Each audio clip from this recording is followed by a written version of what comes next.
Good afternoon. Thanks for tuning in. You're watching Countdown on Bloomberg Quint Live, India's first digital live streaming business news service. I'm Navneet Saluja D'Souza.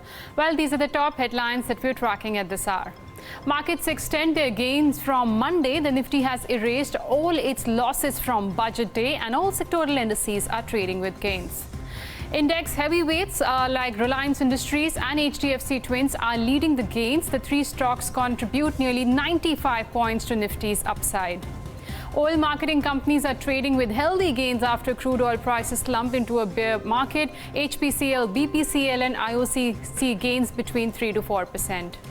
And Bajaj Auto is the top index loser after reports suggest that Nigeria has banned motorcycle taxis in the country's commercial capital.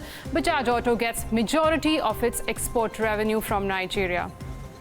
Good afternoon, Neeraj. It's a strong rebound. We're pre-budget levels now. Yeah, what a strong move, really. And it almost seems that the budget aftermath or the shock, if any, has been completely negated the last couple of days. Yesterday was also a decent outing, but today is just quite spectacular.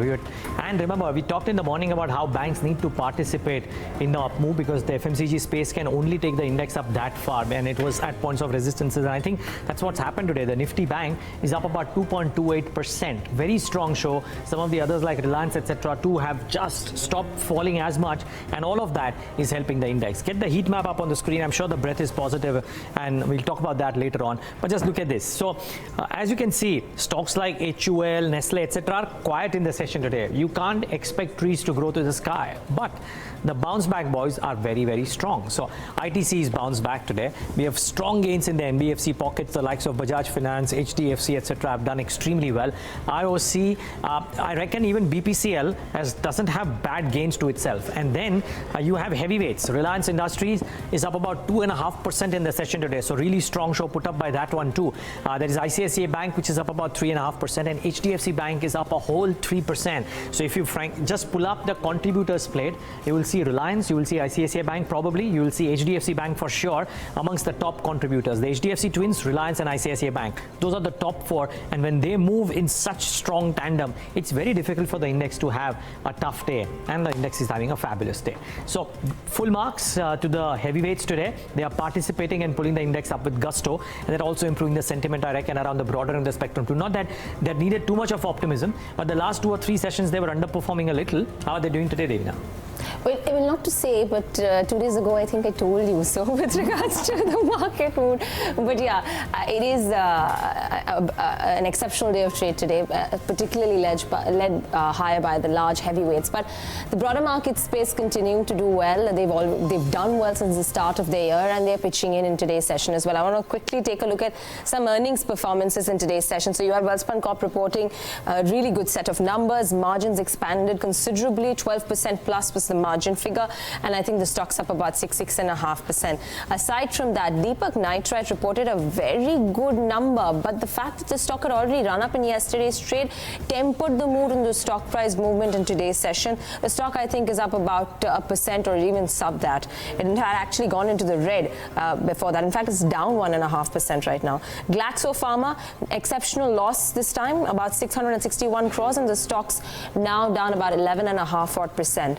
Other stocks that reported numbers, Shriram Transport, asset quality improved, and then therefore the stock, in light of that, is up about 10%. SRF revenues were muted, just a 2.5% increment in revenues, and the stock's down 1.7%. PNB just reported its numbers, and there's a loss of about 490 crores, but the asset quality improvement is there, but the stock's down about almost 1%. Other stocks that are on the back of volumes doing well, Honeywell Automation, that's up in the session at the highest point of the day and at its 52-week high. It's up 13%.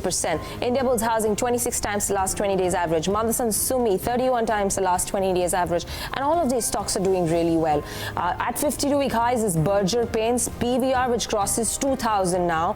And then you've got a Bata too from the consumption space, which is doing well in the session. So all of these factors kept in mind. But what else are we tracking? And I believe Neeraj Titan numbers would be out. Talk about the F&O space, but just want to mark Titan, and the earnings should be up on your screen any moment. They have been announced, so the large index number comes out. Remember, quarter 3 expected to be slightly better than what quarter 1 and quarter 2 have dished out for the company, simply because quarter 1 and quarter 2 had a bit of an issue, but quarter 3 we expect Tanishq numbers to do well. I think it's about 470 crores in terms of its net income. For Titan, that's the first number that we're getting in, the profit 470 figure. crores. So that's lower than what was estimated, because I think the 470 estimates were 506 crores for net profit. Now, with the presumption that 470, yes, net profit is at 470 crores, so this is lower than what was estimated. Higher than the corresponding year last year, but not a 22% uptick that the street was working with. Now, the question is, are revenues northwards of 6,200, 250 odd crores on a standalone basis, or those have come in lower? Because the bottom line number certainly below estimates. Waiting out for the EBITDA margin numbers to come in as well, but just the initial number that we have right now. Remember, we're anyways talking about a growth of 11.5% and all the other sectors, this time jewelry and Tanishq in particular, despite the fact that gold prices have been elevated. Tanishq was supposed to be, the savior of sorts for Titan, while the rest of the pack, the eyewears, the watches segment, even the sari segment for that matter, not doing a whole lot much, but it looks like there could be a miss from the jewelry side as well. The revenue from operations is coming at 6105. Our expectation was at about 6251, and the total income is, however, is at 6225 crore, which also includes, by the way, your other operating income. So if I compare that number, I guess maybe the top line could be in line with what our estimates were throwing about.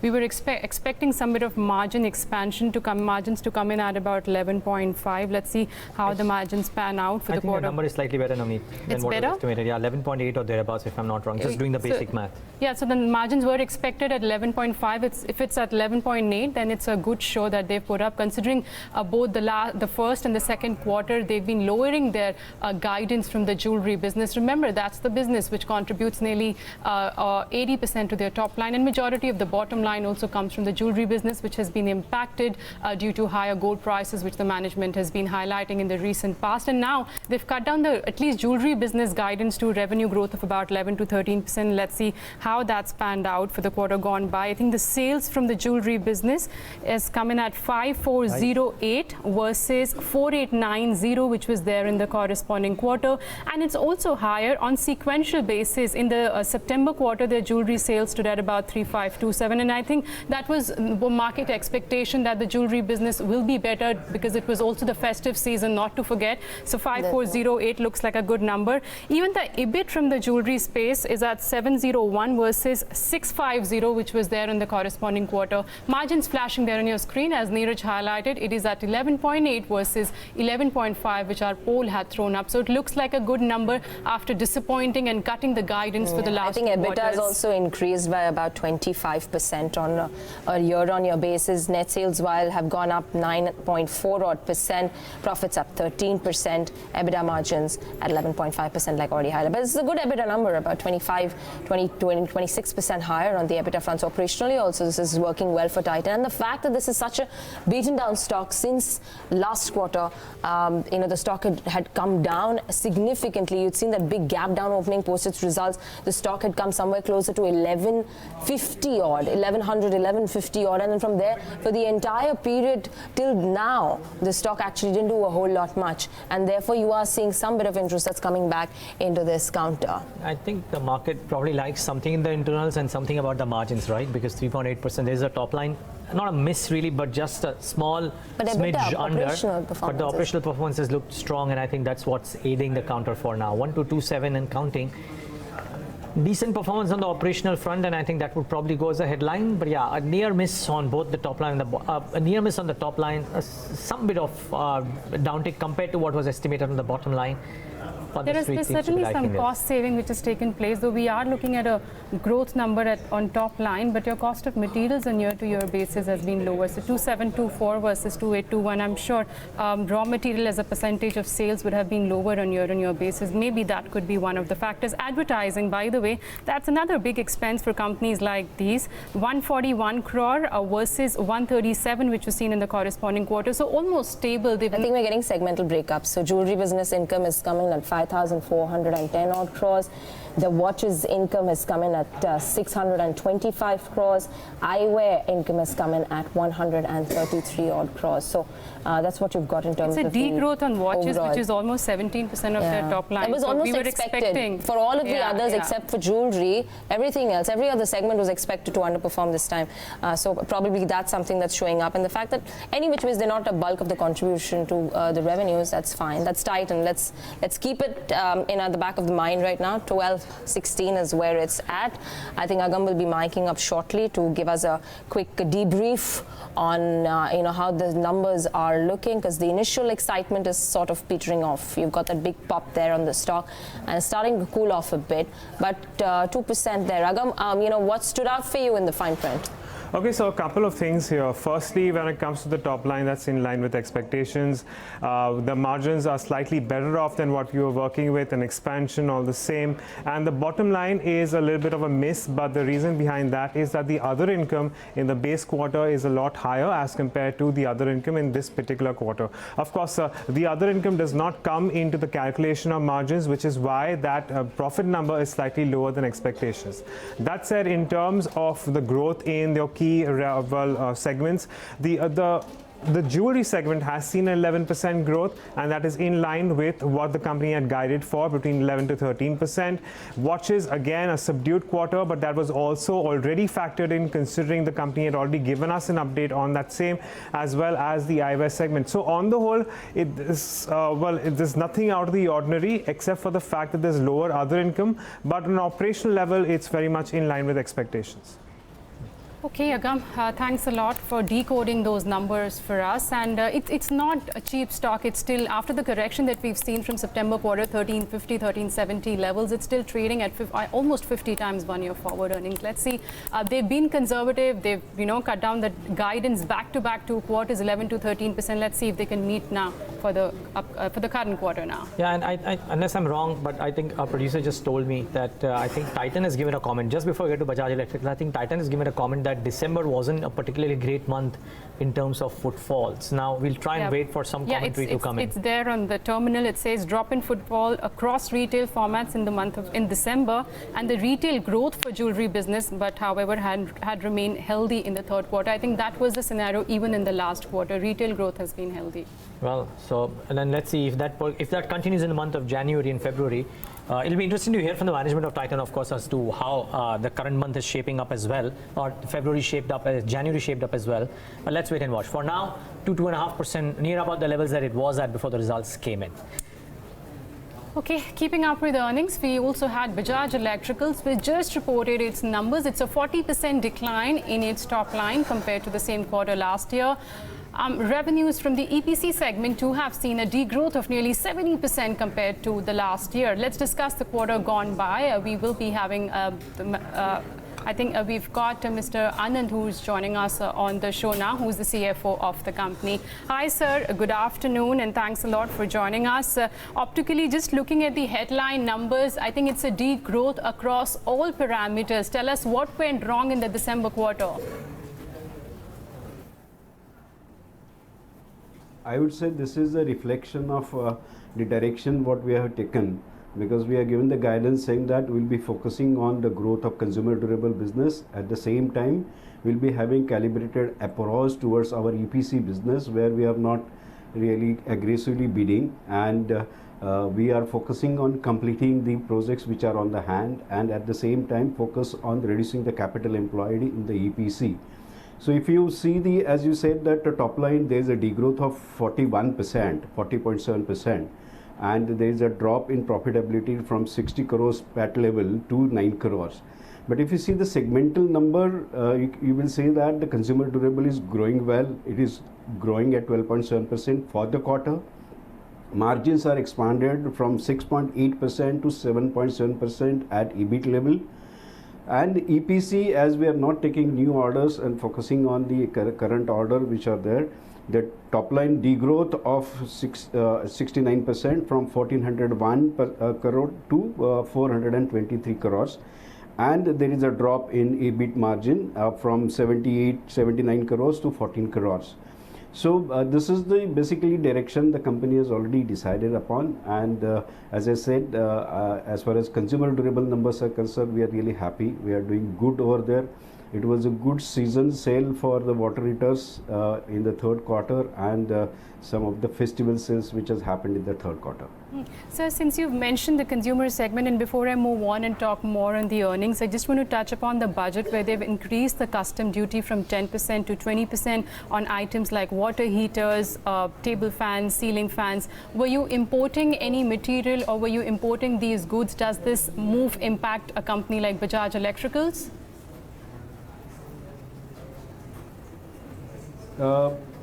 For your information, we have major procurement from the domestic suppliers. Around 13 to 15% of our products we are importing from China. Otherwise, we have in-house manufacturing for fans and LED lighting fittings. Plus, we are sourcing from the vendors in India the major categories like water heater, mixers, coolers, ceiling fans. These are all manufactured in India. So for us, the impact will be on the 13 to 15% of sourcing of appliances and lighting. However, obviously the impact is across the industry, and the obviously call will be taken whether we should correct the sales price, or whether we should look for the growth and maintain the price. That call will be taken after evaluating the things.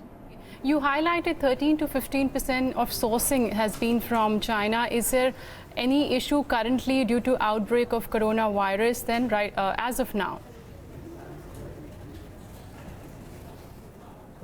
If you see, actually China's, because of their New Year holidays are going on, we already sourced whatever as per our plan before the holiday started. So now actual things will be clear when their holidays will get over, and then whether we'll be able to get the supplies from the vendor, that will be clear after the Chinese holidays got over.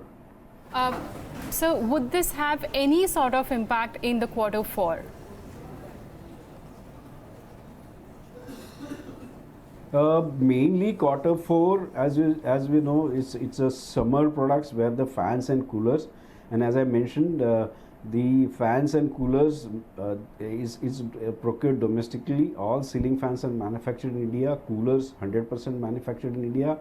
TPW fans we import, where the joint branding of Bajaj and Media. But at the same time, we have similar model developed in India. So I don't think there will be the non-availability would be the issue for the even TPW fans. Okay, but you will look at it closely going ahead, whether if there is any sort of cost increase due to custom duty hike, whether you look to pass it on to your consumers. I'm just going to move on to the EPC segment. You said you've stopped taking orders here. When you start taking orders, and give us a sense on the execution as well of the current orders.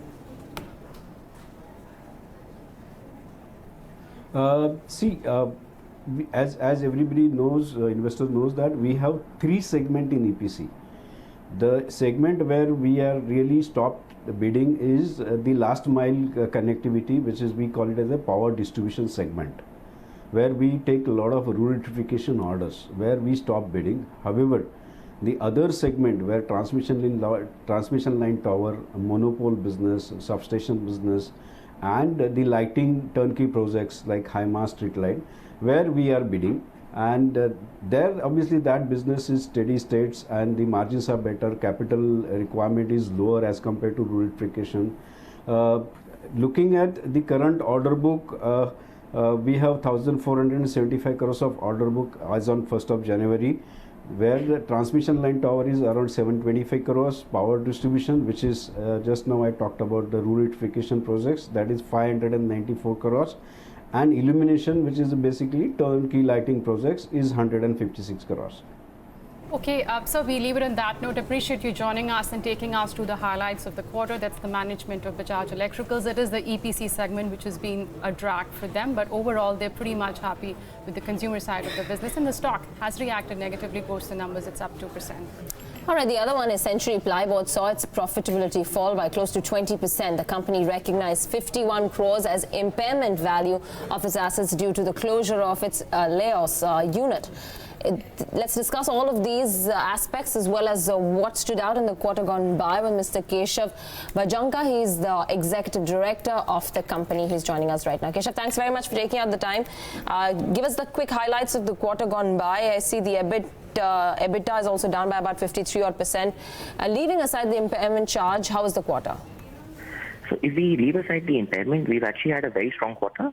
Our EBITDA figures without the impairment were close to 96 crores, which is a substantial gain, a 23% gain on the same quarter last year. We've had an EBITDA of 16% as a total of top line, which again is far higher than 13.4% that we had last year. So I think it has been a fairly good quarter for us. Just one quick word. I mean, you know, we've got some breaking news to attend to, but just one quick word on what the outlook for the upcoming year looks like for business. So the outlook for Q4 looks very positive. I think we are looking at high single-digit growth for plywood, double-digit growth for laminates, double-digit growth for MDF, and double-digit growth for particle board. We're looking at an increase in EBITDA across all our segments for Q4. And for next year, we're going to look at strong performance as well. We're going to look at 10% top-line growth and maintaining EBITDA figures or improving EBITDA figures segment by segment. All right, we leave it at that, Mr. Bhajanka. Thanks very much for taking out the time and all the best for the upcoming quarters.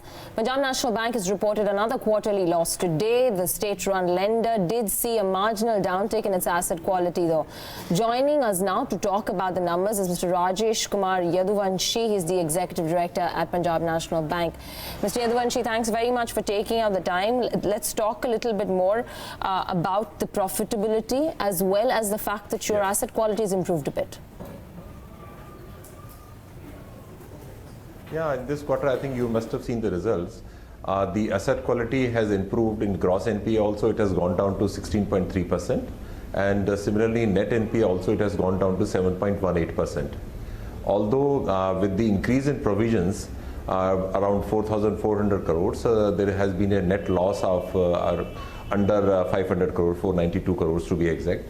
So that is the reason. And let me share with you, as far as the provisions are concerned, because this time we have done RBI divergence report, around 2,100 crore provision has been made on top of it, which we have dated December itself, which has affected the profitability in this quarter.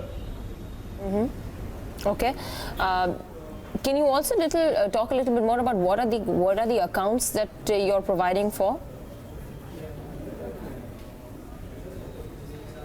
Basically, there are 2-3 accounts where they there is a difference in the age of NPAs. Like we had made them NPAs, but as per RBI, they should have been done from the back date. So based on that, we have done that whatever the requirement they had, 2,100, that we have provided for in this quarter.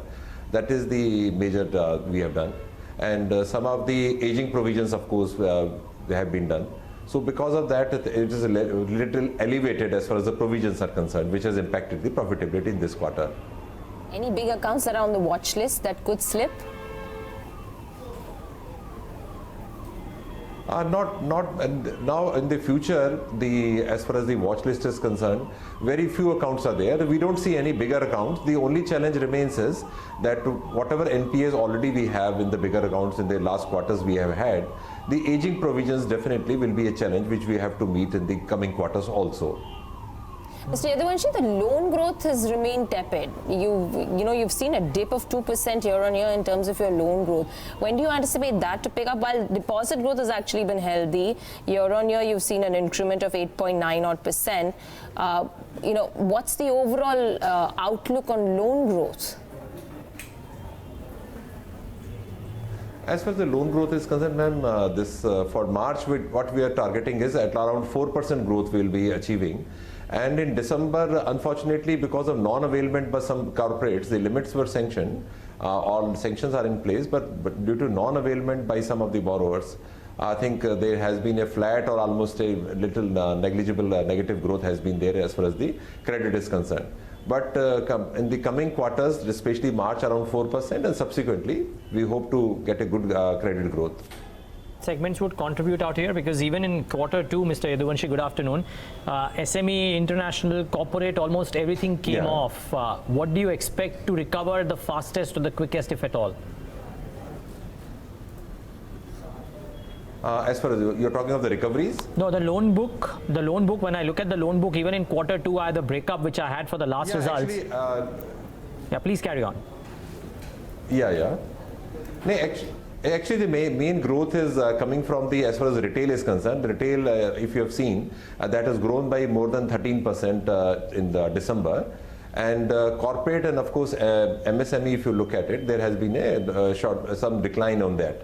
So basically, we are foreseeing that growth through agriculture and retail and MSME, where from the growth will come. And of course, we have been very selective as far as the corporates are concerned. So that also will contribute in the growth in the coming quarters. What was the slippages number, Mr. Yaduvanshi, this time? Last time around, you were up, I think, about 8,100 odd crores. What is the number this time around?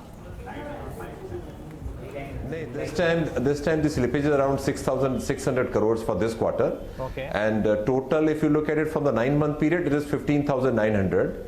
And we had given a guidance that we will be containing it within 19,000 crores. So we are confident that the total slippage in the whole year by March will be within the 19,000 crores which we have said. And what's the total amount of provisions which are carried over to the subsequent quarters?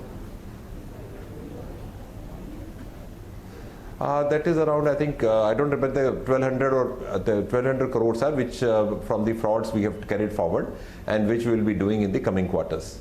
Mr. Yaduvanshi, are these numbers reflective of the SR Steel recovery and any other recoveries that you're expecting?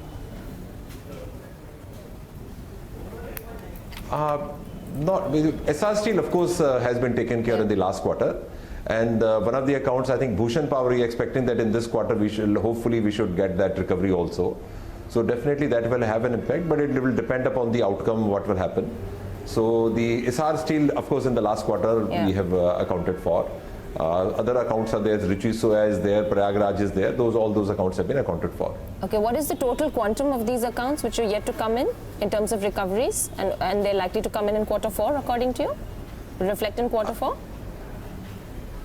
The 2,000 plus recovery we are expecting from the Bhushan Power itself, and then other smaller accounts are there. So as far as recovery, just to share with you, we have done a recovery of more than 10,000 crores till now, and we are expecting that we'll reach 16,000 recoveries by March end, the upgradation and cash recovery included. 10,000 crores, sir, and how much of that has been reflected in the numbers so far? The 10,000 is already we have recovered in the 9-month period. And 6,000 is something which we'll get to see in the upcoming And we are quarters. hoping that by... Yes, definitely. Okay, got it. Give us a sense on your net interest margins for the quarter gone by. How did they pan out? And also some guidance going into FY21 on that? Because of the higher provisions, you have seen that credit cost, if you look at it, credit cost has been elevated around 2.55%, and in this March quarter also we expect that it will be around the same time, around the same level, and subsequent quarters definitely it will be going down, the credit cost, and accordingly the net interest margins will be improving. At the moment it is around 2.3%, around 2.3%. 3% are your NIMs and 2.25 is the credit cost as you highlighted. Right, sir? Yeah, 2.5 is for this time it is 2.5 credit cost for this quarter because of the elevated provisions, but subsequently it will taper down. What are the internal targets then, sir, since you're expecting some recoveries also going into FY21 with regard to credit costs, since you already highlighted it is at elevated levels, what are you planning to bring it down to? Yeah, what we are expecting in the next financial year, this will remain between 2 to 2.25 or so. That is what we have in mind, the guidance is. And in terms of loan growth, any guidance that you can share with us? As far as this March is concerned, we are expecting a growth of around 4%. And going forward, around 10% we will try to target the 10% growth we achieve in the next financial year. Okay. That's a tall ask from the current 2.5% Mr. Yadvanshi. But all the best for that. Yeah, definitely, ma'am. But I think, yeah. Yeah, sure. Go ahead. You were making a point. Yeah, okay.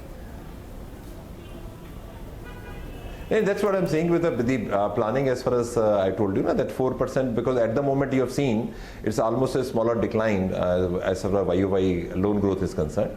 But going forward, definitely by March we're expecting around 4%, and subsequently we'll keep the momentum, and we hope that we are able to reach around 10% the growth we are able to reach in the next financial year.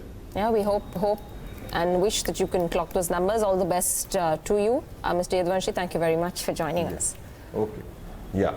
Management at Punjab National Bank there, talking about, it's a tall ask there in terms of at least the loan book performance. The stock's down marginally, about 1% or so, but in a market which is up about 2.5%, it's a grave underperformance. Coming back to the markets then, and let's also welcome in a market voice, Susmit Patodia of Motilal Oswal AMC is joining us right now.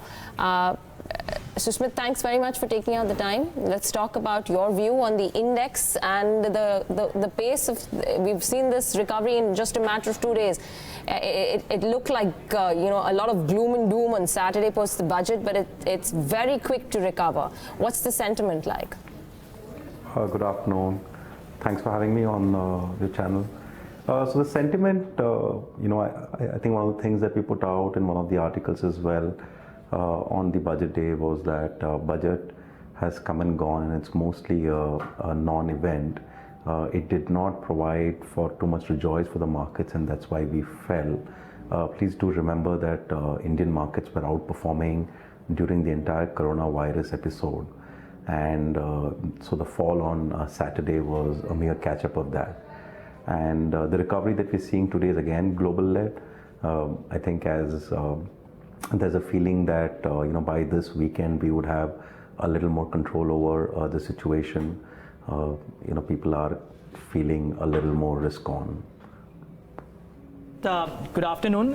Just wondering, your portfolios and portfolios for most companies which have, or most asset managers who have a bent of the broader end of the spectrum exposure have done very well. Maybe the budget gave a bit of a scare, but would you reckon that a bent towards the non-top 20, top 25 names would essentially do much better over the course of the next 11, 12 odd months, if indeed earnings recovery is in place? I mean, you would want to think that the rest of the market should now catch up with the broad top 20 as well. And this is not something that we're seeing for the first time in the Indian markets. If you go back to 2001, 2002, 2003, when the slowdown was as we're seeing today, there was extreme polarization then as well. So whenever you have economic slowdown, you have polarization in performance, because it's intuitive that the economic growth goes to the best in class. And we think that the GDP print will only get better from here. And as the GDP print gets better, the economic growth will spread to more companies and more sectors. And hence, you should see better performance of the rest of the companies as well.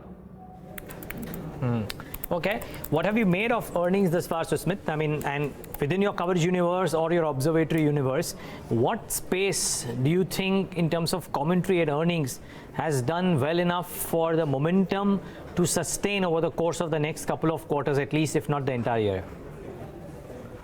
So Q3 was again a quarter where there were very little expectations from the earnings perspective, because you had this whole debottlenecking in the auto space, the destocking in the auto space that was going on thanks to BS4, BS6, and that has a significant ripple effect across other sectors as well.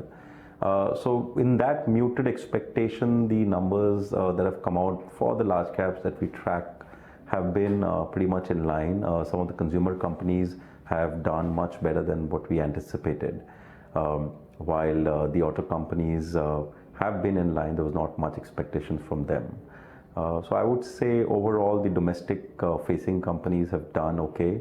The global companies, especially tech, have had challenges with respect to the furloughs being excessive this time. Apart from that, I would say it's muted expectations and pretty much in line. Okay, before we thank you, Susmit, give us a sense in terms of any specific sector so far, the earnings that we've seen for the quarter gone by standing out according to you, and where you bullish on? So we continue to be bullish on private banks as a space. We think the whole corporate credit culture will significantly improve. The reforms done in the last 2 years towards corporate credit will enhance the risk reward for the banks to lend to corporates, very similar to what we saw in retail from 2010 to 20. We expect 20 to 30 to be for corporate lenders. The second is insurance. We are extremely bullish on insurance. Despite whatever happened in the budget, we think the under-penetration is so high that even if you remove a few tax benefits, anyway, not too many people are going to avail of the new regime. Is going to be will give you significant headroom. These two are sectors that we're extremely bullish about, and the third sector is domestic pharmaceutical. As general insurance coverage increases, as hospital increases, formal healthcare increases, you will see pharmaceutical market also grow much faster than what we've seen in the last 10 years. Okay. Susmit, we'll leave it at that. Thank you so very much for joining us this afternoon. Thank you very much. Bringing in Sacchitanand Uttekar of Tradebulls, who's joining us right now on the show. Along with him, Dharmesh, Kant of IndiaNivesh Securities is also here with us. But before that, just a quick look at a few stocks which are eye catchers in today's session. And I think just one that we were talking about is Bajaj Finance, a life high for the stock. It has crossed 4,500 now, and just on Saturday, it had made its approach to 4,200. From there to 4,550. And for a behemoth like Bajaj Finance, that's a really a strong move that's come in. And Maruti, the other one, went to almost levels of 6,800 on Saturday. It's at 7,200 now. So all of these stocks, the recovery has been as strong as the deterioration in prices on Saturday. But let me just get to whether or not there is a trade on the index at these current levels at 12,000 and thereabouts. Sacchitanand Uttekar, what is the trade available on the index? Well, good afternoon. What we have seen here is a phenomenal recovery. In fact, the Saturday's losses have almost been outparred now, and Nifty has recouped in a very well manner. But if you look at the positioning, we are still below the 12,000 mark, which was a critical one before the event, and the way it was breached. So probably this can be a smart pullback within the larger degree downtrend that we have been witnessing. So from a trading perspective, I think it's ideal to remain on the short side for a while, because we have already seen a recovery of around 350 points.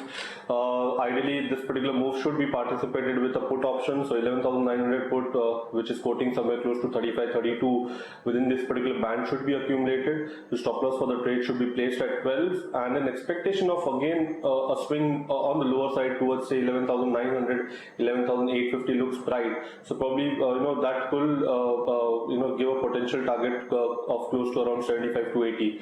So I'm expecting that the upside may be capped around 12,000, and probably markets will again retrace back. So with that intention, 11,900 put should be accumulated for a target of around 80.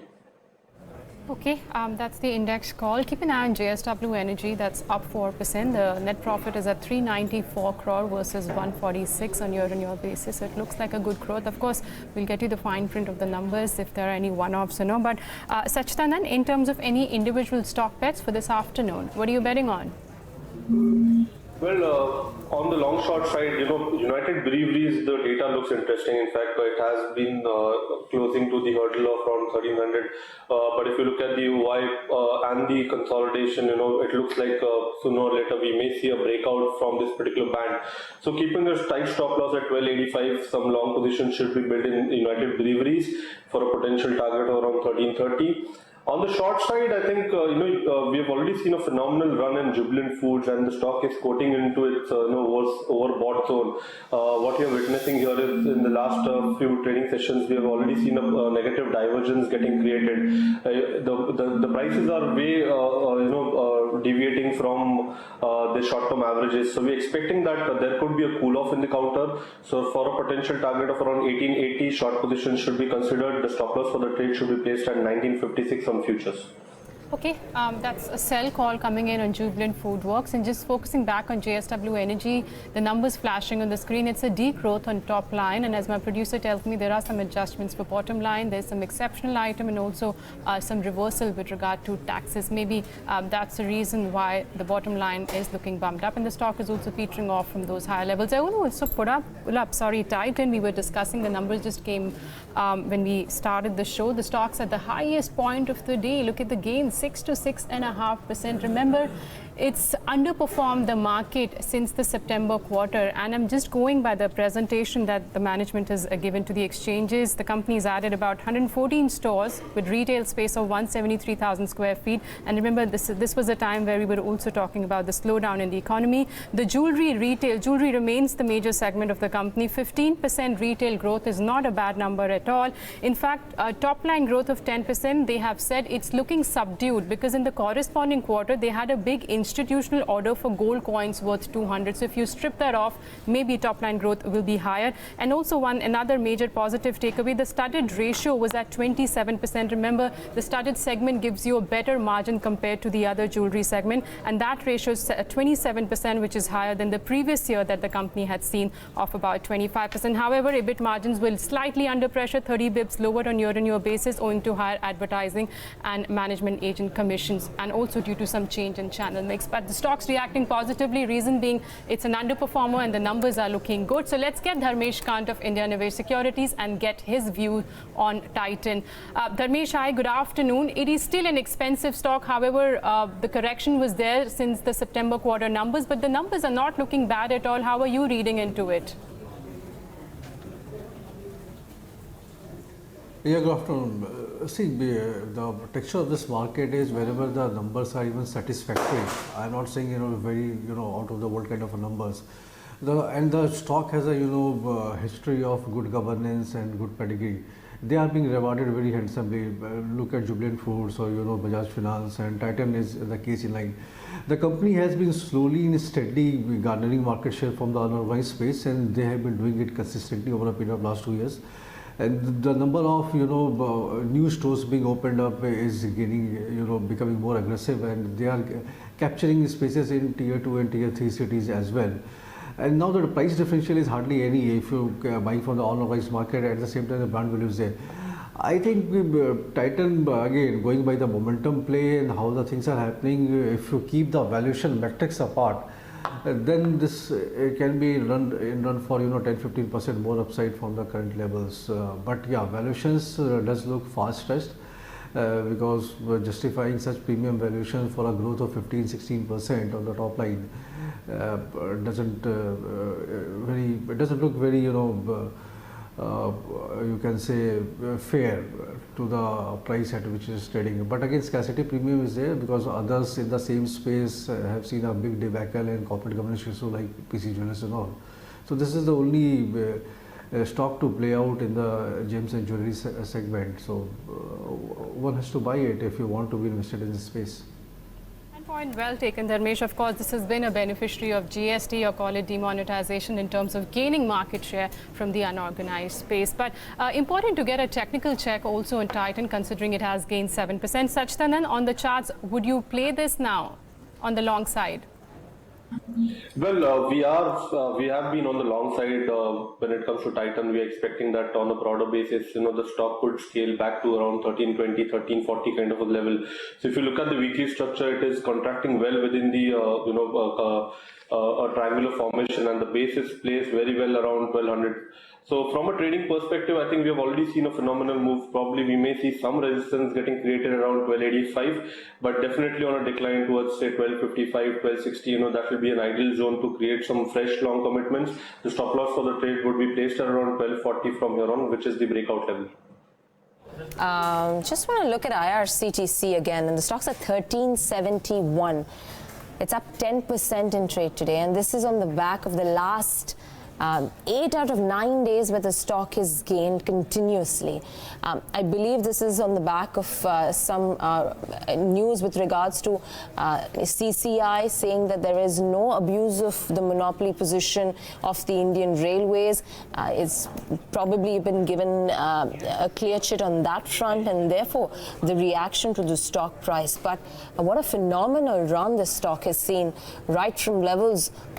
It just got listed a few months ago, and the way the stock has moved from there, 100% premium on listing to 1376 right now, 10% on the stock. Yeah, big one out there. I wonder if fundamentally, by the way, the other stock, and we'll talk about IRCTs, but just the other stock which is just completely collapsed on the other side is Sobha. I think just pull up the intraday and you will see Sobha developers just completely crack. Look at that sharp drop that has happened there. So keep those two at the back of your mind. Sacchitanand, first to you, and then I'll come to Dharmesh. Kant on IRCTC. A quick chart check on Sobha, IRCTC, either of the two.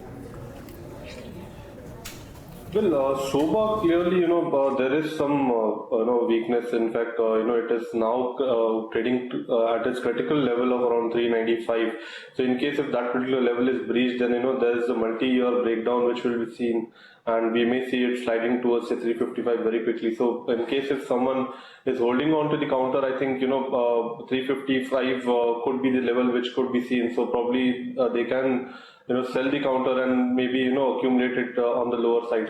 But when it comes to IRCTC, I think, we really don't have much data in hand, but the way it has been, scaling higher, definitely, it is in a very strong trend. There is no negative divergence yet on the daily scale. So probably in case someone is, holding this particular counter, then certainly your trailing stop loss strategy should be deployed. 1225 would be an ideal level wherein the stop losses should be placed and long should be holder.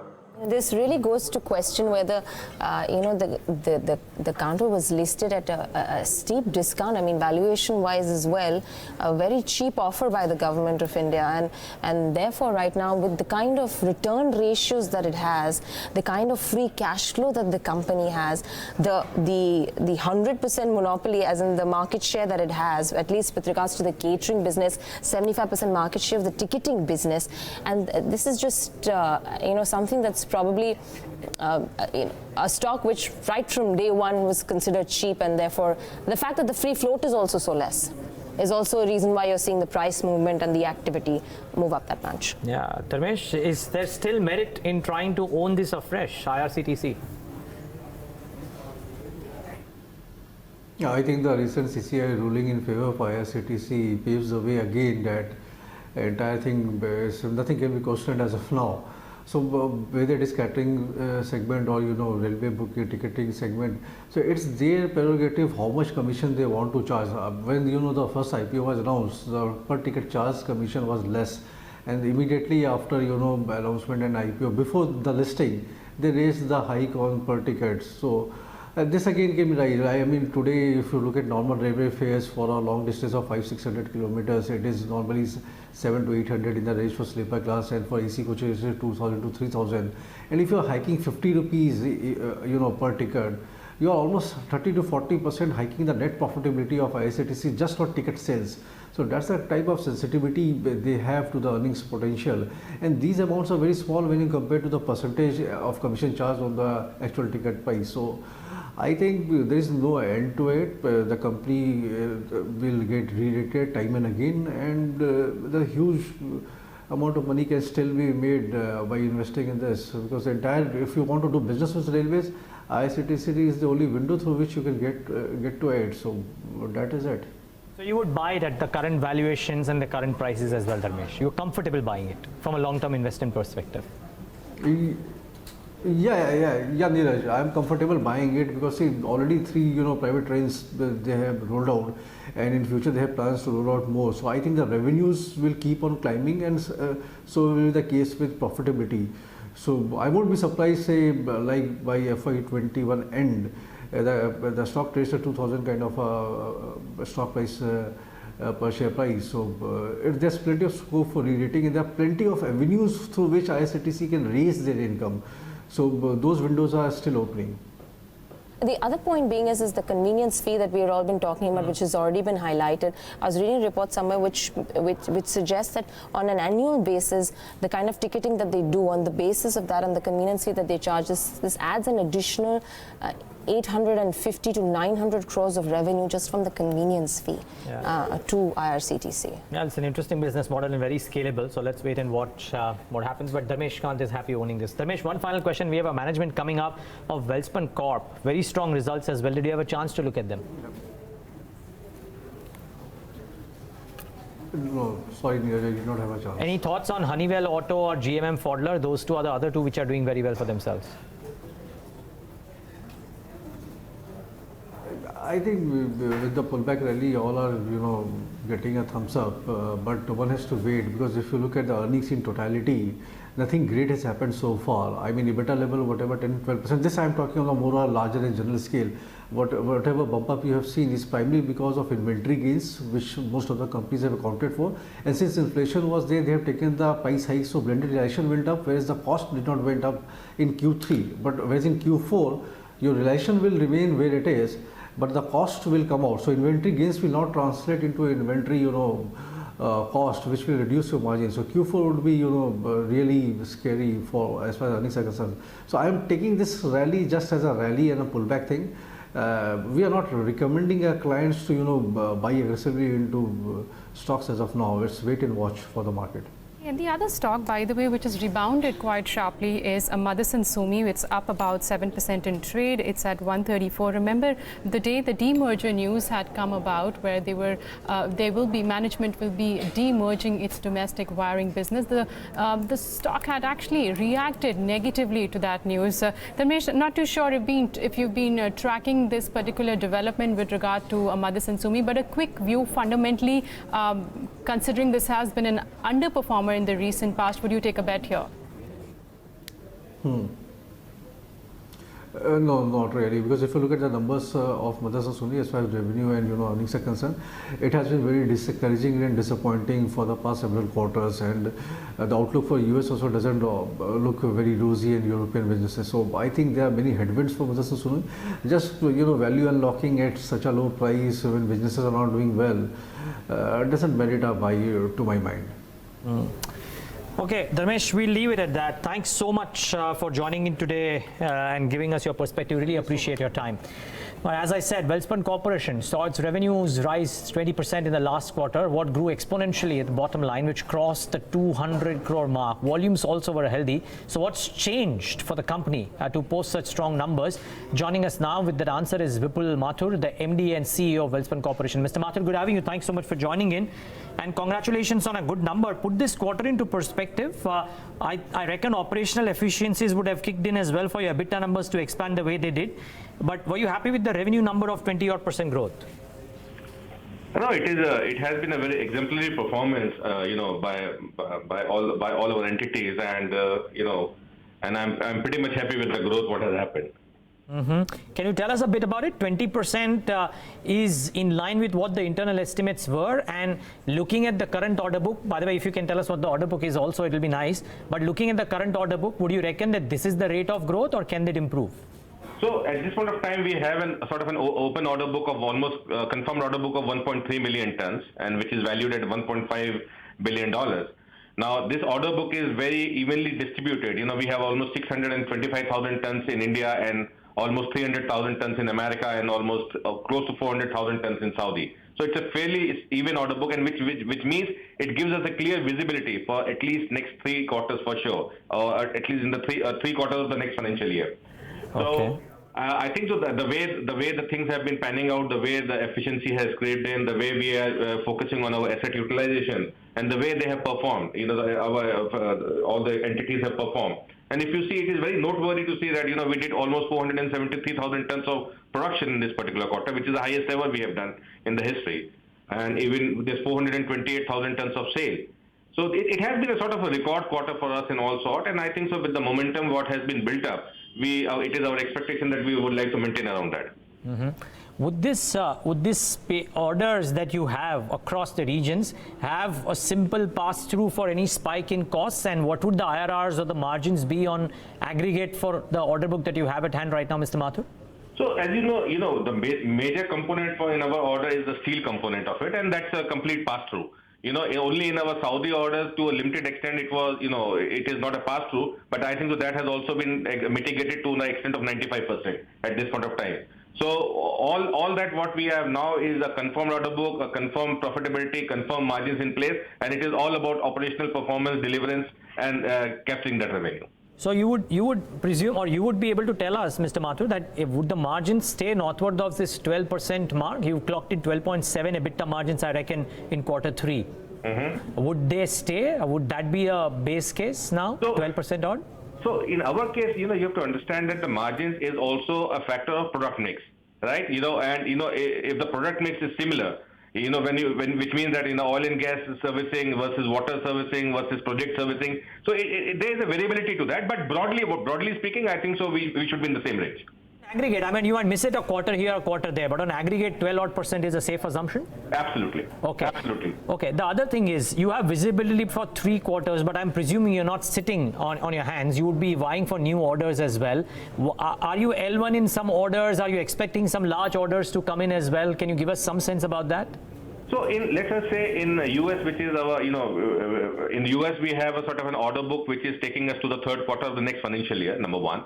Number two, beyond that, we are having a very strong visibility of 2 or 3 projects in which we have participated, and we think that we have a sort of a pole position there. So as and when they materialize, which I hope should materialize in a quarter or so, that will give us a visibility for additional 1.5 years time, number one. Number two, coming to Saudi, again, we have a visibility till the 3rd quarter of the next year. And at this point of time, as we speak, we have participated in a couple of projects, which is tendering business there, as you know. And we are lowest bidders and in a very favorable position in 2 of the projects. If they also get materialized, then we will get a visibility of additional 4 to 6 quarters out there. In India, in any case, we have a 6.5 lakh tons of order book. And the way the market is poised to grow, and I'm sure that, it has not gone unnoticed that, the recent announcements, what has happened, that the government focus on the gas grid. They are going to improve, they are going to lay pipelines from 11,000 kilometers to 27,000 kilometers. That is one, and then Nal Se Jal scheme, and the CGD. I think so these 3 drivers in India are going to see to it that, our robust order book in India also stands maintained. Okay. Would Aramco order, there's some talk of this Aramco order. You are probably in the final stages of discussion or something like that. Any insights there, Mr. Mathur? We are there. We are pretty much there. So should happen the current quarter? Should. And a large one at that. Any indicative size? So we are talking about a sort of a frame contract there. It's a long-term frame contract, and which means that you are logged in with as one of the potential suppliers to Aramco for 5 years or so. So I think so. Quantifying from a volume perspective would be difficult, but quantifying that you have a frame contract with Aramco itself is of a great significance. And the way the Aramco is now poised to focus on the growth in the oil and gas industry within Saudi Arabia, I think so that should give us a comfort. Okay, one final set of questions. Your net debt numbers, as per your investor presentation for 9-month ended FY20, have come down to 171 crores. You reckon these are comfortable levels, or would you look to reduce your debt levels further? See, we are at the end of, we are committed to, we are absolutely committed to become a net debt company, number one. I think so at 171 crore rupees also, we are extremely comfortable, and, we would definitely be working in terms of even knocking this off. It's just a matter of time it will go away. So what happens to the cash on the books, Mr. Mathur? You've given, I believe you announced some dividend this time around. What would you do with the remaining? Would there be a large one-off dividend? Would you announce a buyback? What's the plan there? So, if you see for the last 4-5 quarters, we have been like, our growth has been fairly consistent, and the board was very mindful of that, and the board recommended that it is time to, and this quarter in any case was a very exemplary quarter, and the board was of the opinion that it is time to reward the stakeholders. So as that we did. Moving forward also, as our debt would, we will be a debt-free company, literally. We would be sitting on the cash. So I'm sure one of the directions which we have from the board is to continue to reward our shareholders in an appropriate manner, and which is the most tax-efficient way. Okay. Well, all the best for the Aramco order. We look forward to talk to you once that frame order is finalized as well, Mr. Mathur. But congratulations on a good quarter, and keep up the good work. Thank you very much. Appreciate that. Yep, that's Vipul Mathur, the MD and CEO of Welspun Corp. And that stock is doing very well, 8% higher today. Well, visibility for 3 quarters at least, and they're expecting 2 large orders, 1 or 2 large orders. One of them, which is from Aramco, could get finalized in the current quarter itself. Well, doing very well, though, for Well Corp too. Sacchitanand, any thoughts here on the charts? That stock, I think, has rallied from nearly 140, 145 levels to currently about 187, 188 already. Yes, I think last few months have been really strong for the counter. In fact, despite the market volatility, this stock has been doing good. In fact, if you look at the broader structure, I think it is quite on an improvement note. In fact, in case if we see the stock, sustaining above the 190, 195 mark, then probably we may see an extension towards 230, 245, irrespective of the markets. So I think it's in a very healthy structure, and 168 would be the level from here on, which will be termed as a swing support, and in case if that particular swing is breached, then probably we may see some distortion. But as of now, I think it is in a very healthy trend, and probably it has the potential to scale above the 200 mark, and probably for price targets of around 230, some commitments should be deployed here. 168 would be the stop loss for the trade. Okay. Stay on with us, gentlemen. Lots more to talk to you about. I just want to take a look at what's been happening to Mohindar Corp, which is also up about 8.5%. Indiabulls Housing is at 278, which is another 8.5% higher. And then you've got the likes of SML Isuzu up 20% in today's session. Following that is Aegis Logistics, 11.5%. Shilpa Medicare up 11.5%. A lot of interest. Igarshi Motors up 10%. So all of these stocks extremely active. Just coming in the auto wangs, you've got I think Jai Bharat Maruti, which has gone up. You've got Subros, which is sitting with very strong gains right now. Both these stocks gaining between 13 to 14%. I think, of course, the rally today is across the board, but the good news is that mid caps are back in action. Yeah, and they've been at it since day 1 of January. But let's also find out what has made it to Yash Upadhyay's list of the Fab 4 stocks this afternoon. Yash, good afternoon. Good afternoon, Devina. I'll start first with Affle India. They came out with extremely good set of numbers. Their revenues were up 27%, while their net profit too saw almost about a 22% growth on a year-on-year basis. Now, this was entirely down to their India business doing extremely well. That saw almost a 64% jump on a year-on-year basis. Lower employee costs that aided their operational performance as well. So all in all, extremely good set of numbers for Affle India, and the stock is up about 2.5%. Chalet Hotels is another stock to watch out for. It's up closer to around 3% at this point in time, after the company announced that it would be acquiring 100% stake in 2 hotels for a total cost of closer to around 170 odd crore rupees. Next in the line is Hero MotoCorp. You spoke about some of these auto ancillaries, but even the auto OEMs, they are doing extremely well in today's day of trade, and that could be to some extent attributed to the lower crude oil prices, which corrected overnight sharply, as well as some reaction probably coming in to their January wholesale numbers. Maruti Suzuki too is up almost 2.5%. And lastly, some of these metal names, they are doing exceptionally well. Hindalco, for one, is up closer to around 4%, where traders are seen taking fresh long positions, with their February futures seeing open interest built up of closer to around 3%. Additionally, a side note on the technical side, strong resistance or strong support rather for Hindalco is seen at 180. Back to you guys. Okay, Yash, thanks very much for that. So watch out for all of those names. Rahul Mohindar of Viratech Software is also joining us on the show. Rahul, good afternoon to you. Along with him is G. Chokkalingam of Economics Research and Advisory. He's also here with us on the show. But Rahul, I'll come to you first. What a day for the markets, for the indices.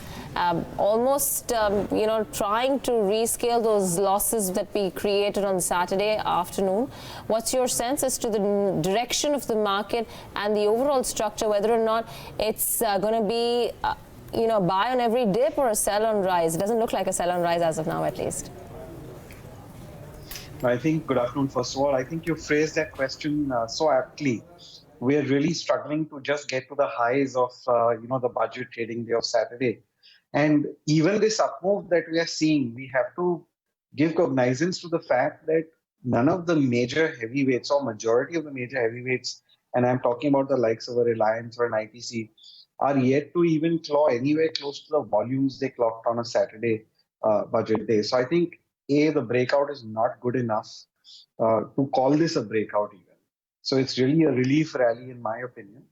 And secondly, the volumes have to be there over and above a price breakout. So the story doesn't end here. We might continue the recovery mode. Maybe we even move a little further ahead in terms of levels. But, on the whole, my own sense is unless we scale above 12,070 odd, which is the next resistance on the Nifty spot, I don't think we should relook at the picture. We will probably continue to be range bound to slightly negative.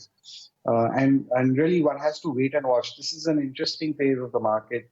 It's locked in, with that support of the 200-day moving average closer to 11,600, a strong resistance at 12,070. I'd like to see how it plays out. But again, I'm not reading today as a breakout. There's no evidence to it as yet. Of course, it's more of a relief rally. You've put it aptly there, Rahul. But I also want to pull up the Nifty futures. Remember, we mentioned how Nifty futures were trading at a discount since last two sessions. They closed at a discount on Friday. Yesterday, markets were up, remember, but still there was a discount. And similar is the case today. And this is quite rare. You've got the Nifty sitting with gains about 2 to 2.2%, and the discount on the futures have even widened to about from 7 to now 15 points. This is telling you that the short positions could be still open, and this could lead to some bit of short squeeze, because on the spot side you are seeing gains, but the future are still trading at a discount. And of course on the option side we've seen the call riders, at least for the day, running for cover. You've got the 11,800 call, which has seen some shedding, and there is heavy put riding, which has come back at 11,800 and 11,900. And not to forget, the PCR was below the level of 1, which typically indicates that the market could have been in an oversold territory. Let's see if there is any short squeeze which comes about or not, because the futures are trading at a discount. Rahul, having said that, what are your bets for this afternoon in terms of individual stocks? Individually, I like Chola Finance. I still think it's a good stock long term, and one could continue to buy this. So 345 is my target in the near term for the stock. So I'll buy with a 322 stop loss. On the sell side, one of the stocks that came to my radar was UPL. UPL, even though it's kind of having a bit of a recovery, the volumes are definitely much lower than average. So I'm really looking at significantly lower levels on UPL, 470, 475. That's the kind of range I'm looking at in terms of target. I keep a stop loss of 541 when selling UPL. Okay, so those are some individual trading bets coming in from Rahul.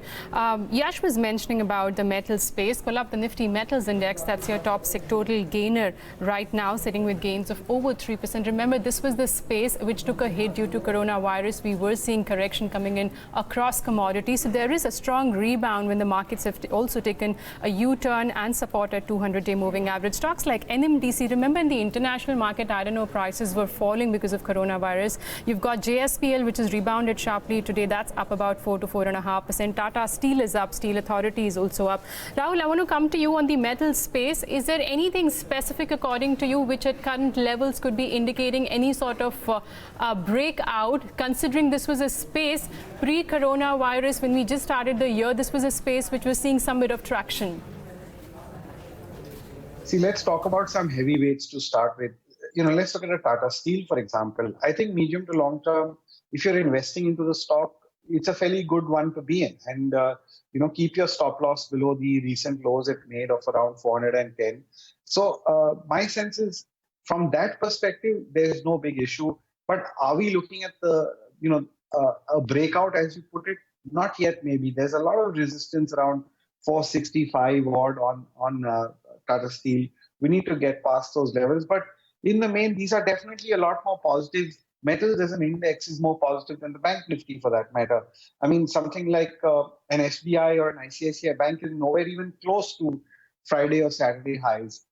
But a stock like Tata Steel is much higher. So it goes to show that there's definite strength which metals are exhibiting.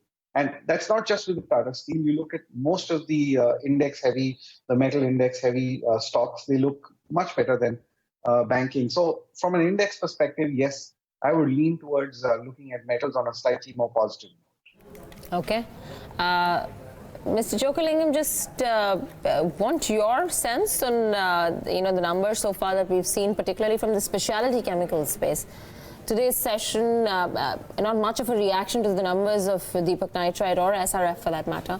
But what would your take on the space as a whole be, and any particular stock from the space that you like? See, See, the chemical sector is highly cyclical, and both the Deepak Nitrate and SRF, if you take the last 2-3 years, they have done phenomenally well. So I would suggest look for other chemical stocks which were beaten down, and look for any possibility of turnaround, and that is a way to make wealth. So I would advise caution on both Deepak Nitrate and SRF. Maybe one can look at stocks like Tirumala Chemical. It had a marginal losses and the stock got beaten down 60%. And invariably, these kind of chemical businesses, they have their own cycles and they turn around. And this is the opportunity to evaluate, stocks like graphite. Mr. Chokkalingam will just try and repatch that line. It's a slightly patchy line, but Mr. Chokkalingam likes Tirumala Chemicals, and I would want to ask him why does he like that over some of the other well-performing ones. By the way, because today seems to be a day like that, even Vinati Organics, which actually had a slightly poor quarter, has done very well for itself and is up about 2-3% in trade, 3.5% up for Vinati Organics too. So that is doing really well for itself. By the way, as we speak, IRCTC is at 1392, up about 11.29%. The other one, which is not usually as liquid but has done well today and on volumes too, is Info Edge. It's trading at fresh 52-week highs for itself at 2957. The beauty about this stock is that it may not look like it is moving too much, but almost every year Info Edge has given you very good returns on a CAGR basis. It's created wealth almost every single year since the last 5 or 6. Now, Sacchitanand, first a word on the charts here. 2959 life highs. How much more can it do?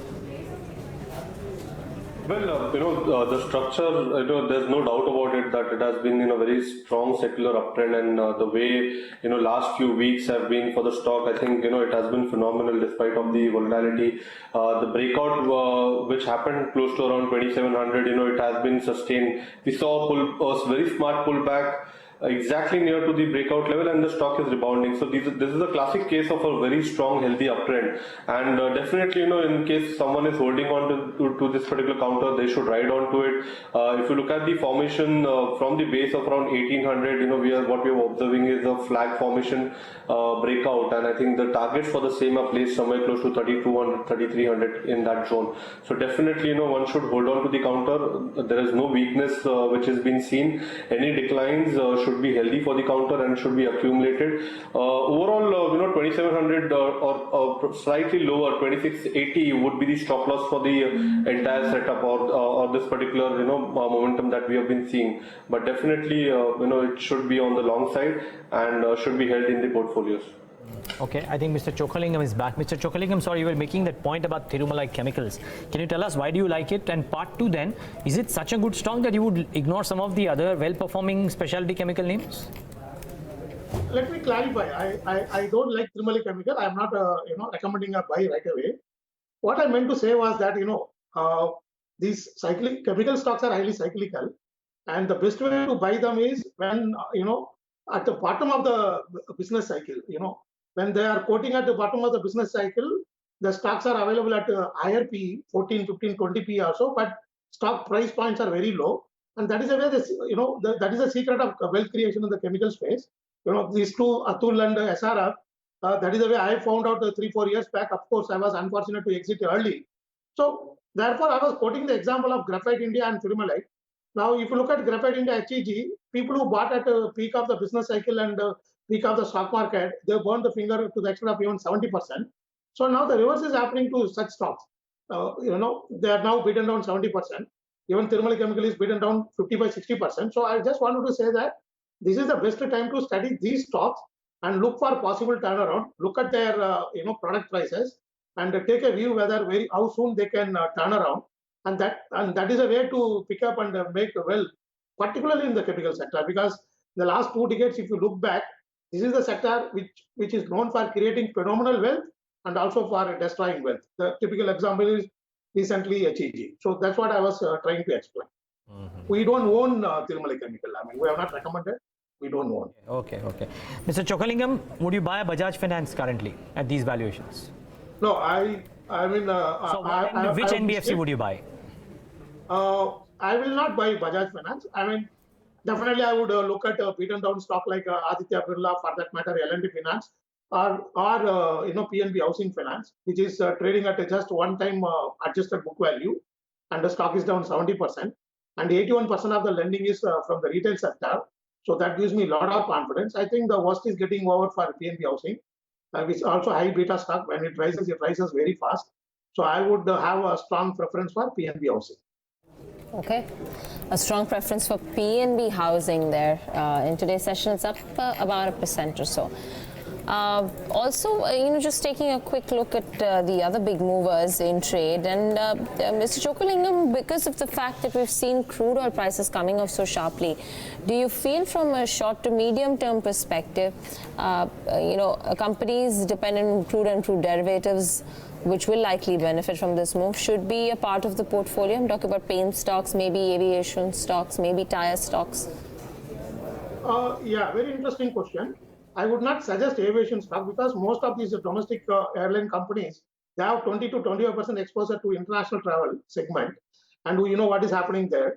I would suggest wait for some more time because in the short term it will be negative, and certainly I would prefer tire stocks. We hold to large extent a big exposure to MRF. I believe a stock like MRF can easily touch 81,000, and this year itself it can breach 1 lakh mark. That's my strong confidence because on 1 year forward earnings, still it is trading at around 22, 23 PE. Yesterday, the rubber price also crashed to 2,000 rupees, natural rubber. Apart from that, oil price is down about 21%.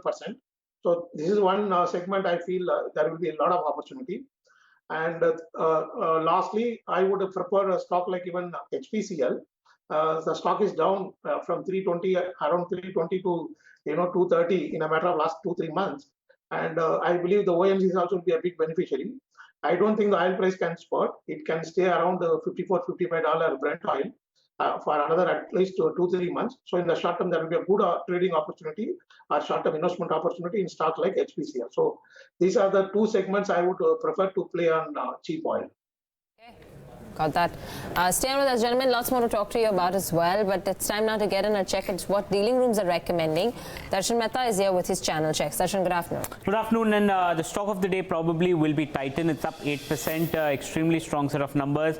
It's moved up, and ahead of the numbers, there were a lot of short positions that were being built, so that actually got cut. But overall, after analyzing the number and speaking to some dealing room analysts, they expect that there could be EPS hikes coming in from a lot of brokerages on Titan. Management commentary was strong. Obviously, some details will come in the conference call, but nevertheless, there is accumulation. Look at the volumes. 8 million shares have already been traded. The other one that will be in focus today will be SRF. Now, it's down 1.2% because the numbers came out.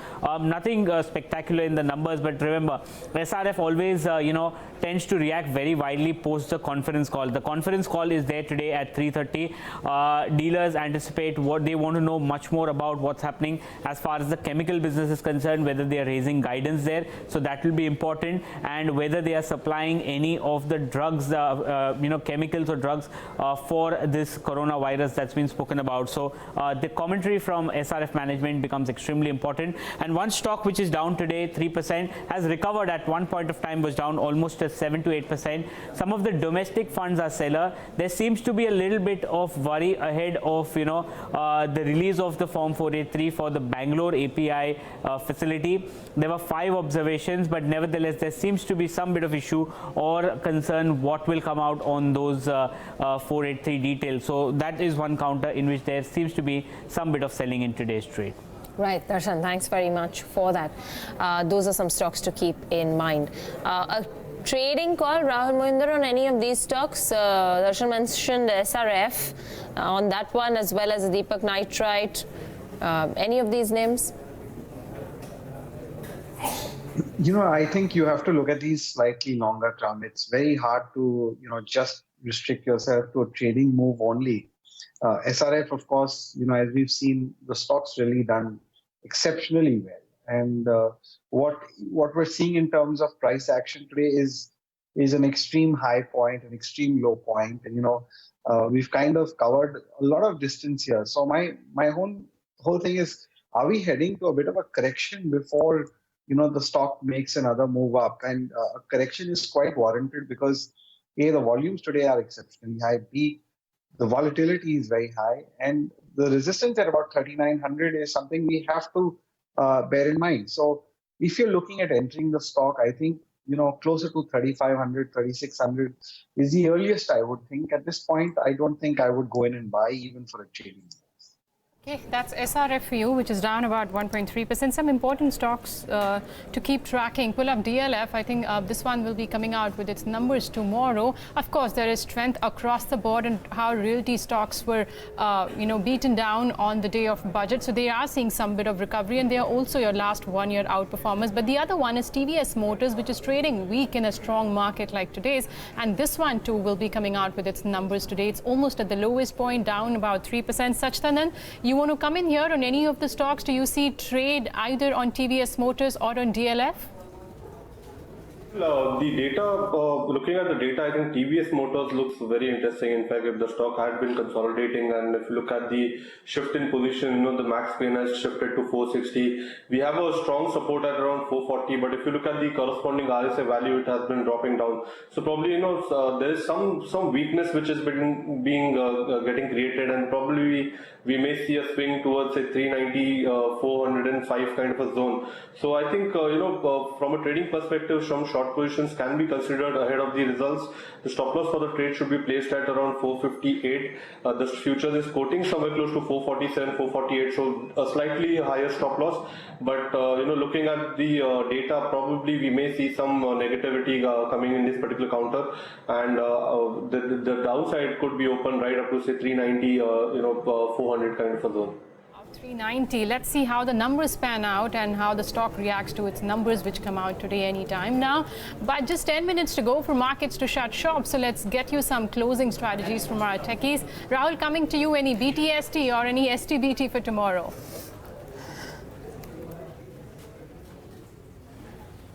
Okay, I'll take the closing strategy from Sacchitanand first. Sacchitanand, what is your closing strategy? Well, I'll stick to TVS. In fact, the way this data is shaping up, consider my trade as a short position. 458 should be the stop loss for the trade, and eventually I'm expecting a move towards say 405. Okay, Rahul, what about your closing strategy? I think from an index perspective, we are still in a corrective phase, and my own sense is that, stock specifically, yes, you could buy some of the stocks which I was quickly looking at. If you're looking at recovery mode, is ITC, that's a good one. So keep a stop loss of 209 if you're doing that.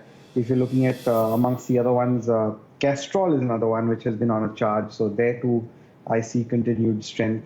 But index heavyweights, I don't think we're out of the woods. The banking, the SBIs, ICICIs, we still have problems. We still have problems on a Reliance. We haven't yet broken out. Maybe you're wiser off liquidating or exiting long positions if you took them earlier on today. All right, Adani Ports reporting numbers there on your screens. 1350 crores in terms of profit, 2900 crores in terms of revenues.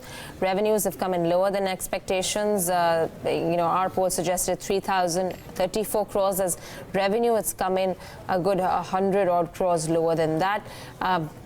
EBITDA for Adani Ports has come in at 2,287, which is actually higher than the EBITDA that we were factoring in. Our EBITDA number was about 1937 crores, and they've come in at 2,200 plus in terms of the EBITDA numbers.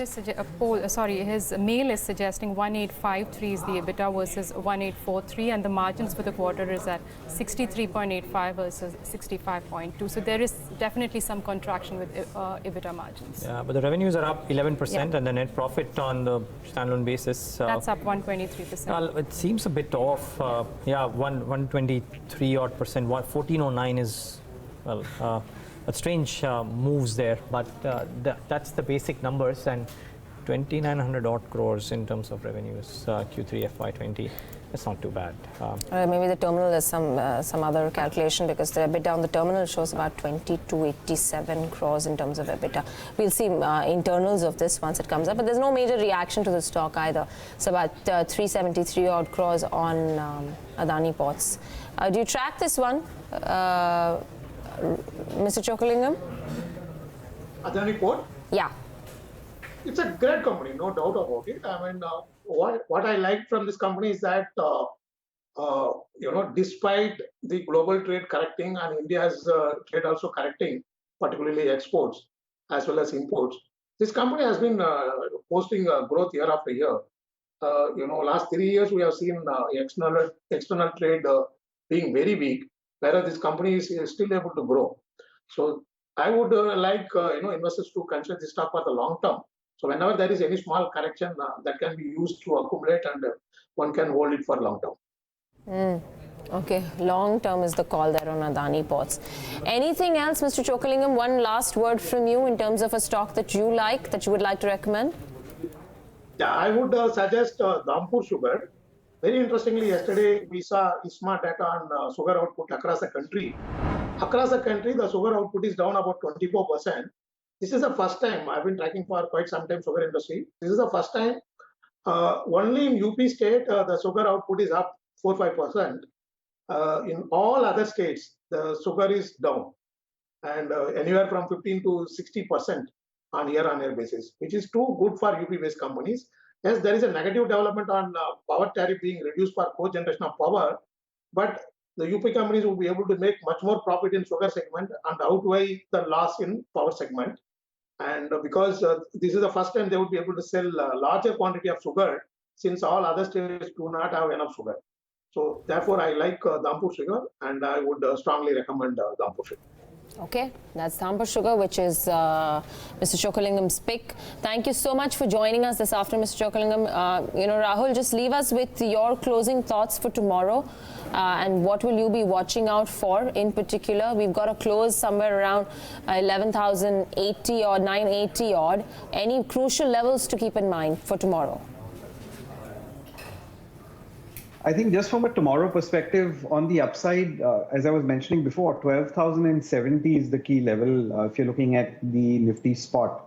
Again, my own worry is going to be more, are heavyweights like an SBI or a Reliance breaking out further, or 1430, for example, very strong resistance on Reliance. We went near about those levels, 1430, 35 today again, and came down. And SBI too, the stock's really not being able to, break out. So when you look at some of the banking heavyweights, even an Axis Bank, so I really want to see if banking or heavyweights like a Reliance really come out.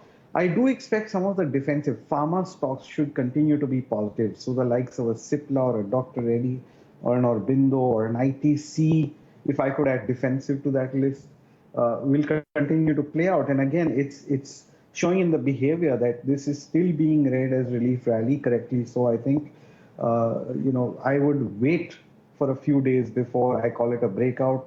I'd want to watch at least a session or two more above 12,070 odd before I come to any kind of a biggish conclusion. So I think the markets are going to mark some time or stay negative from here. Okay, I'll appreciate that. Thanks much for giving us your thoughts. Let's start wrapping up the markets. 2.5% lower for the Nifty, higher for the Nifty, excuse me. The Sensex about 910 points and the Nifty Bank 645. It's been a really strong show by our markets today. And much as I would like to think that banks contributed, they did. But some of the others too have done very well. Reliance, for example, and we'll get to that. The mid-cap and the small-cap indices will also come up on your screen. Decent performance. The small caps actually doing better than the mid caps. So now there are no trends per se, because one day the mid caps have done better, someday the large caps have. In today's session, the small caps have actually done better than the mid caps as well. But overall, the market breadth positive, and I'm sure Navneet will talk about all of those stocks. But let me first talk about the large caps and what has done well beyond the banks as well. So there is a Titan 7% post the operational beat that they have shown. IOC and BPCL have done well. There is strength in ITC out here, about 4% higher.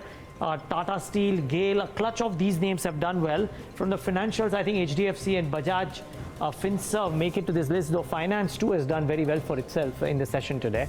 What's not done well? Very few stocks, and that's the key thing. Z down about 5%. Bajaj Auto on the Nigeria news down about 4%, and Yes Bank, it's fine. But Aisha too grinds a bit lower, so this one is having some issues for itself, but very few and far in between in terms of the losers. But the broader markets too, Navneet, and small caps in particular doing exceptionally well today. That's right, Neeraj. I think there was recovery which came in across the board today, be it the front line or the broader market indices. Good day after a sharp fall that was seen on the budget day. So mid-cap index, of course, closing with gains of 1.2%. And I got more gainers in my list today. Mathur and Sumi recovered quite sharply, up about 8% in trade. In fact, there was some buying which came in at lower levels considering the stock was trading weak post the demerger news. Indiabulls Housing, now typically when the market moves higher, you tend to see this high beta beaten down stocks start to outperform. So Indiabulls Housing is one of them, up 8%. Watch out for DLF, comes out with its earnings tomorrow. Ahead of that, the stock's closing with gains of about 6%.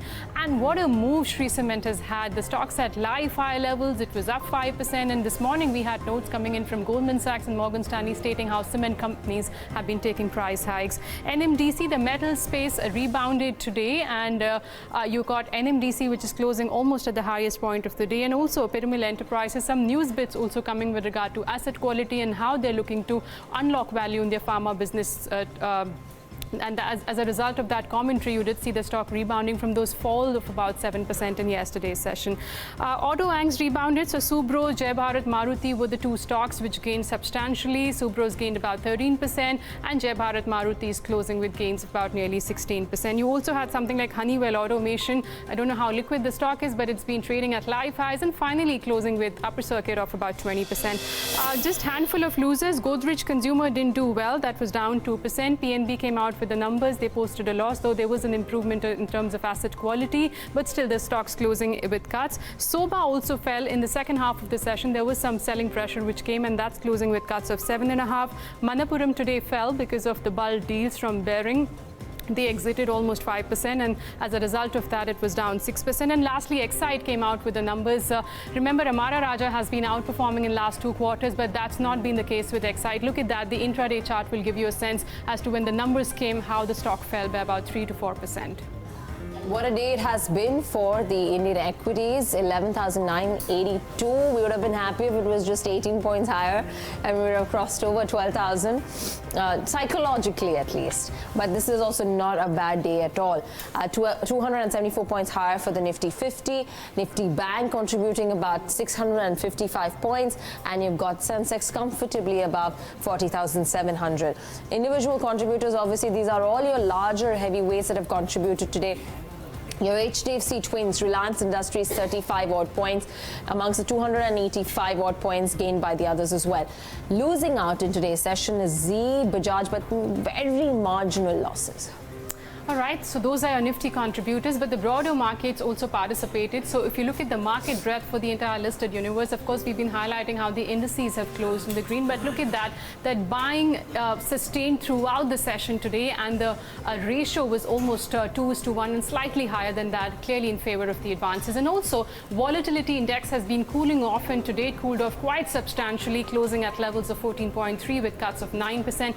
And of course, these are now very, very comfortable levels for the bulls if the markets are even going to scale higher from here. You know, you would have wanted to see, because yesterday also, when the index moved up, it was up just 0.5%, but you still saw volatility coming up by almost 8%. Because we were done with the, 8%. It typically goes up ahead of the event. So you, after a union budget being done, so you tend to see such sharper reaction. For a daily move of 2.5%, where we've seen a 9% volatility cut versus yesterday, you know, just to point that out. And the turnover figure then in today's session, yesterday saw a cash market turnover 43, and we're still at 43 for today as well. The F&O turnover has picked up a bit from 13.5. It's become about 16.5 lakh odd crores. We have only Sacchitanand with us. So Sacchitanand, you know, do tell us what is it that we need to watch out for come tomorrow. Well, for tomorrow, you know, we may see this rally getting, sustained and probably continue. But I think, you know, 12,000, 12,050 on the spot should be a critical zone wherein, markets could, give up some of its gains. So probably, that was a level wherein it was a critical one from the data perspective, where we saw a breakdown, and probably this can be termed as a very sharp or a good healthy pullback. So definitely, 12,000, 12,050 would be a zone wherein profit should be taken off, and probably expect markets to again, show some sign of corrective, but on the lower side. So the entire range that we are looking at is around 12,050 on the higher side, and on the lower side, probably 11,800, 11,850 could be the range for next couple of trading sessions. All right, we'll leave it at that. Thank you so very much, Sacchitanand, for joining us this afternoon. And with that, it's a wrap here on Countdown. From Neeraj, Navneet, myself, and the entire team that's put this show together. Thank you so much for watching. The Market Wrap comes up next.